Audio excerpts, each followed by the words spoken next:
All right, everyone, Biden has another problem, which is now even Politico is joining the growing chorus of people who think there's something fundamentally wrong with his VP shortlist. When you have weird Castro-supporting cult lover Karenbass, corrupt Obama official Susan Rice, and unlikable, terrible debater Kamala Harris, who basically was a flash in the pan during the primary process, never gained any traction, and everyone still takes her seriously because she has a very small but very vivid core fan base. What this amounts to is that Biden has accrued a list of C and B potential running mates as diversity hires. He made it explicit that he would have a female running mate. This is a meaningless wedge issue. That doesn't boil down to any broader policy in a civic sense that impacts the population. It's basically just a throwaway to people on the left saying, hey, have your first female vice president.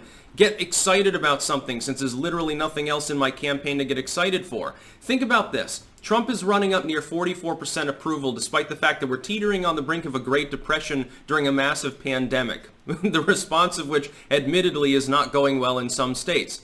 Not Trump's fault, but it's true, and the buck stops here and the president gets blamed for things that aren't fundamentally his fault, just as they get credit for things that weren't theirs to begin with either. That being said, Trump's not doing that bad, partially because the Biden campaign has zero enthusiasm. Do you know anybody who is literally excited about the Biden camp? And I mean among liberals. Some of you are liberal out there. Some of you will vote for Biden. Are you enthused about that possibility? Oh, wow, 4 years of Biden. That really gets my goat.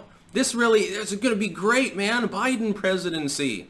He's an old, boring dude who's going to leave behind the first female president who will not even be elected but would be appointed to that position. I think that's a terrible idea. I think that it's a scam, number one. I think it's a scam, and I think it's a terrible idea. I think it'll up social alienation in the country tenfold. That's not what we need right now, and I trust Trump more with the economy, certainly, than a Joe Biden, especially when it's in tatters right now because of the Democratic Party's stupid decision-making skills.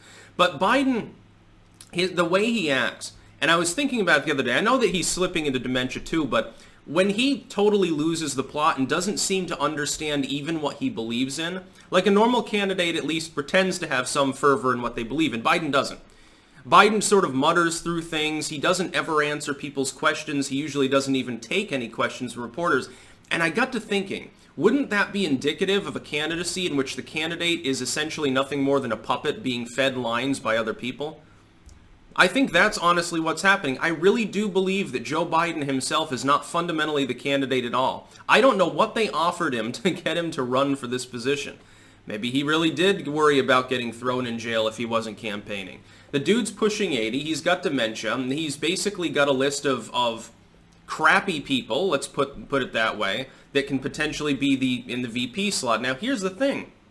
If he hadn't immediately pledged to have a female running mate, that would leave open the possibility of two individuals who would actually inject some enthusiasm into the campaign. Bernie Sanders, which comes at a very hefty trade-off cost among independent voters, admittedly, and I don't think it would be a good decision to choose him as running mate, especially when he himself is also, 78 years old or something. You know, didn't he have a heart problems a while back, like a heart attack, and was off the campaign for about a week? He's a socialist, that doesn't help. Or Pete Buttigieg. Admittedly, the fact that he's gay would rankle certain inner-city voting demographics, especially among black voters. There's considerably more resistance to that among some of these more religious communities, Hispanic communities as well. It wouldn't do well in the urban settings, but the thing is, if you're the Democrat, you've already won the urban areas. It's the suburbs you need to focus on and small-town swing state America. Biden doesn't really have the capability of doing that. Biden is good. The trade-off, if you look at some polling analysis, is Trump is still rising up with black and Hispanic voters. That would be the death knell of a Biden candidacy. If he starts losing control of some of the marginal suburban regions, he probably loses Virginia at that point. Certainly, the polling doesn't look good for Biden in Pennsylvania. It looks like there's a semi-permanent move to the right there and in Maine and a few of these other states.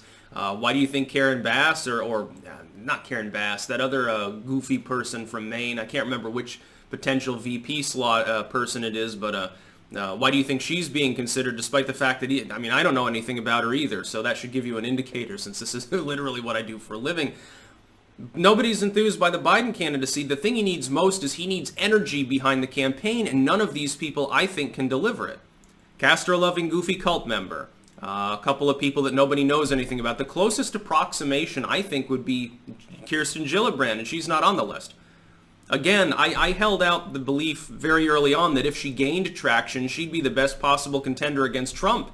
She should be the candidate, but she never gained any traction. I don't think she ever cracked 3%, which was expected, but she was always a long shot, along with Buttigieg and Julian Castro, who torpedoed his campaign by leaving behind the possibility of echoing Obama and simply being a great speaker talking about unity in favor of a bunch of tear the party apart wedge issues. But that's what Biden's doing right now. That's the problem. When Politico is saying your list sucks, you should get someone else on it because none of these people are really going to help you. Yeah, they're all okay. They're all okay. You know, they got to put that disclaimer out there, even though I bet they don't agree with their own statement. But none of them is a knockout, essentially, is what Politico is saying.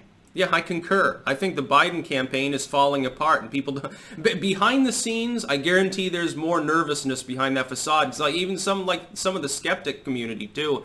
They're like, they don't expect Biden to win. Trump is 10 points down in some matchup polling. They still think he's going to pull it off, partially and not least-wise because of the debates that are coming up starting in September.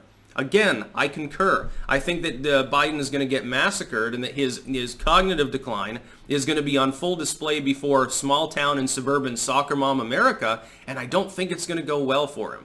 Trust me when I say they will try to move to a digital-only format for the debates. The Biden camp will. That's about all. Peace out.